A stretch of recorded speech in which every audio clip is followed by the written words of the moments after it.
Welcome to the Art and Culture Center Hollywood virtual tour. We are so thrilled to have you join us. My name is Meaghan Kent. I'm the Curator of Exhibitions here at the Art and Culture Center. I began my position just in November, and I have to say that what I love so much about working here as I began here is that it really is such a community-driven art center. So I'm thrilled to be presenting the exhibitions here and talking about the space here with Choose 954 because it's really a community-thrived, supportive space where you're immediately welcomed. Even as you walk through the door here, you immediately step into this incredible slice of history in Hollywood.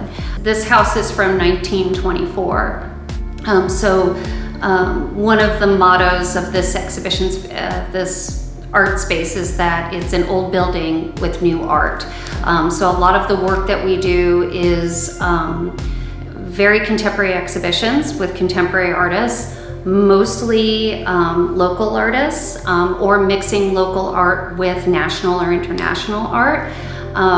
It's very supportive of the community here.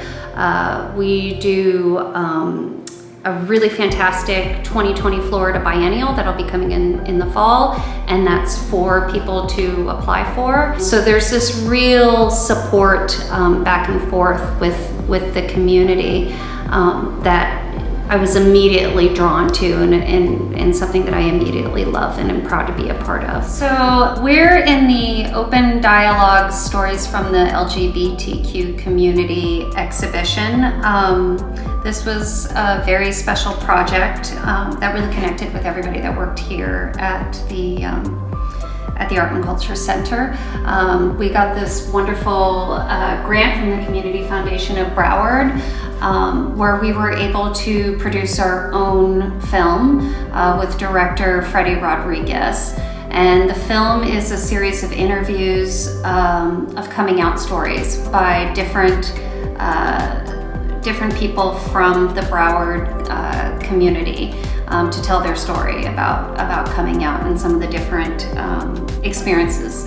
With the exhibition, we worked with Stonewall Archives and with the director there, Hunter Ohanian, and we developed a series, kind of put together a different series of pieces that stem with the different stories, with the different narratives of the participants in the film. And I really wanted to focus on these different thematic kind of sections because there's a lot of things that kind of came together throughout the trailer, where there's this idea of community, where there's this space that LGBTQ people can come together despite discrimination. So it starts with this portion talking about Anita Bryant. And if you're not familiar with Anita Bryant, it's a very fascinating wormhole on the internet, but she was a spokesmodel for Florida Orange Juice, very well-known singer and television star. So she was very, very well-known throughout the Florida community. And when there were some equal rights amendments to Florida state law for LGBTQ people, she spoke out against it and essentially started this organization called Save Our Children, where there's a brochure that kind of goes out here trying to repeal that legislation, and that happened around 1972. The idea was that homosexuals were trying to recruit children. And so there's this really interesting mythology, this kind of storytelling that starts here, but then there's this flip side of it in the archives of people kind of rebelling against it. So there's bumper stickers, to vote against this repeal. There's this really amazing lesbian concentrate album of women protesters. There was a boycott on orange juice. And so that's this really interesting part of history that kind of connects along here. And then we talk about narrative and poetry and literature and the way that becomes this way to connect people together. So there's this idea of protest, of speaking for your own rights, and then this idea of using poetry and text, these feminist publications from the early 70s, to Richard Blanco's most recent publication, talking about Pulse. These different methods are ways that people are able to connect together to talk about their freedom and their rights, to be who they want to be. There's also, one of the participants is Gary Keating. He was one of the proponents of putting together the Gay Men's Chorus in Florida, and so there's some programs here that relate to the Gay Men's Chorus, and he talks about his experiences of coming out and some of the dangers that came into play during that time. So it's a range of the early 70s to current. There's also the South Florida Bisexual Network. These really amazing transgender, they called it transsexual at the time. It was in the 90s, these transgender magazines, again, talking about the search for a community and how these transgender magazines were ways for people to identify and not feel so alone. And then we end up here, which I liked creating this kind of mirrored approach with this idea of Sunshine Cathedral kind of coming together in the early 80s. There's some photographs of the first and the second church. The Sunshine Cathedral was one of the first churches and is still around today. There was a really beautiful leaded glass project, stained glass windows, fundraiser around 2000. So now it's this really beautiful institution now. And we really wanted to, talk about this idea of religion, because that's something that they talk about a lot in the video, and how religion was used to condemn. But then there's also this really beautiful way of using religion to come back together. And so forming this church and finding this safe space. Another thing that we did as part of this exhibition is one of the participants is poetry writer, Julie Marie Wade, and she's going to be doing a poetry reading for us in October, because we will be reopening the exhibition in the fall, because we really want to make sure that everybody has a chance to see this exhibition. So Julie Marie Wade reads some of her texts in the video, and so we printed out some of the text here. And they're just some really beautiful, some of the pieces are very simple. There's also some really lovely humor that coincides with it. And then these are all different publications, again, tying in with that idea of literature ranging from the 1920s to now. This exhibition is a Haitian, Miami-based artist, Michelle Lisa Pulasaint. It's called Ruining Love Songs. It's about broken relationships. It's about her experiences. I love this room as the connection room to open dialogues because it creates that safe space. And so there's some intimate memories in this exhibition that I think are really quite beautiful. Like this piece is from her childhood, like childhood memories. So what Michelle Lisa has done is used her photographs, printed them on fabric, and you can really see in this exhibition, in this room here, in this gallery, they're her photographs, and then she has them printed on this very lightweight material and then embroiders them, these really beautiful silhouettes of past relationships. And so this is a very ethereal, tactile, dreamlike kind of state as you walk through here and see these really lovely silhouettes of people that are no longer around. This is a really fantastic piece because it's like a broken text message. So one of the questions I like to ask people a lot is, who do you think was the one that broke up the relationship? And so it's very interesting to me because a lot of people think that she was the one that was broken up with, but in actuality she was the one that did the breaking up. So it's nice thinking about how the pain, that there is pain, there is a bittersweetness in an end of a relationship, no matter what side you're on. And then this is our main gallery. Just a remark on the history of the Art and Culture Center.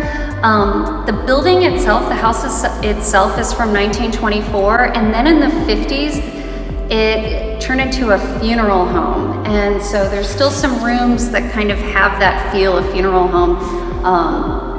And this room in particular was where all the pews were set up, and then here was where they would have the services or the wakes. So this space was, the carpet was pulled up, concrete, and then made out to be an exhibition space. The show that's up right now is Drawing on Likeness. It was curated by Saul Ostro, who's a New York art critic, curator, and professor. And he brought 3 artists together that don't at first have a commonality, don't have like a heavy weighted themed group exhibition kind of feel to it. So what he did with this exhibition was a lot of it was based on likeness, hence the title Drawing on Likeness.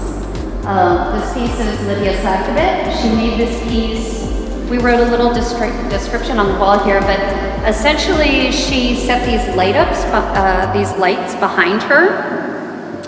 And she had this marker, this like black pastel kind of crayon marker with the paper, and she just drew and cut for 3 days straight. Was very physical in making the piece, and then just kind of ultimately decided when the piece was completed. And then we have this piece over here by Eva Lisa Jimenez. Eva Lisa's from Puerto Rico. All of the pieces came rolled up and were installed on site. Again, this is a piece that was totally made and figured out when she was here. It's based on different elements that have been pulled out from different artworks. So it just kind of came together in a very fluid, installation, site-specific kind of way. Then we have Gustavo Prado, who's based in New York, who's Brazilian-born, and his work also has that site-specific kind of quality to it, where the video projection, collision, collusion, illusion, he made that on site with the way that it was being projected and the way that it drew a space and the way it creates that line in the space. This was the first time he ever showed that video.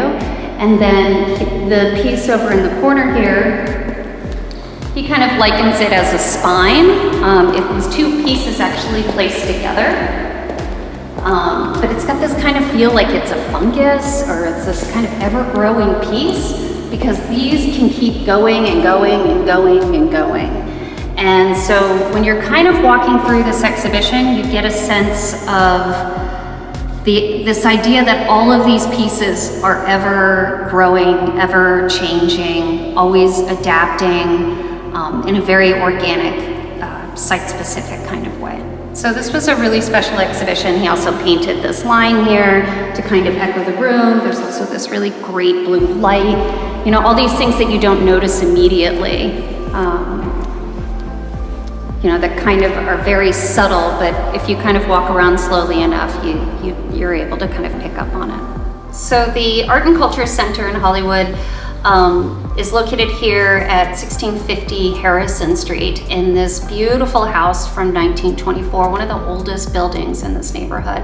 Originally, it was a space. The center started in the 70s on the shore, but that building was no longer secure because of the way that it had been built. So it needed to move.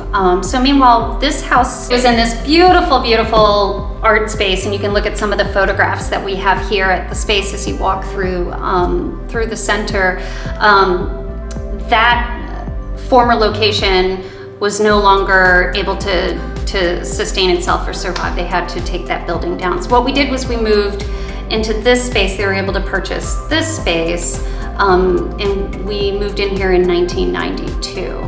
So here we are at the upper level of the old house from 1924. So you can see many of the rooms have been converted into office spaces. And then we lead into this fantastic community gallery. The community gallery is exactly what it says that it is. It's this beautiful space that is open to these curated exhibitions by different school teachers and professors and organizations that put together these really fantastic shows. So for example, the one show that we have up right now, that's still on view, we have we'll be taking it down in the next few weeks, but the exhibition that's up right now is the NSU University School of Digital Photography, and it was curated by artist Brian Geffen in his class. This was a really fantastic exhibition that Brian put together based on his student photography, and it has been really a thrill because we do these wonderful tours with a lot of high schools. A lot of different schools come through here, so it's a wonderful opportunity for them to see the potential of their own work being hung in their space. In the summertime, this is all run by the education department, and in the summertime they're going to be opening up these camps, and every 2 weeks there's going to be portfolio reviews that are in this space, and that's going to be really beautiful too. So in speaking about the education department, I'd love to talk about the opportunity that we have in opening up the brand new education wing that's going to be happening next year. We had a open presentation for it here about a month ago, so you can actually see what the building is going to be looking like. But it's a beautiful brand new modern space that's going to be able to handle art classes, dancing, music classes, private lessons, group lessons, and all sorts of things. It's really going to expand and open up all of the educational programming that we do here. With that in mind, we encourage people, and especially to talk about the Go Bond itself. The way that we got the Go Bond was it was a city vote. So really the community of Hollywood were the people that voted for the money to be able to fund that. So it really does go full circle with the support that we get with our exposed exhibition, with the benefit, with artists participating, and then you can also purchase a ticket where you automatically get an artwork. That's $300 to get this brand new artwork and go to this benefit, and then that's a means of supporting the Art and Culture Center. There's also numerous other events and activities that we have.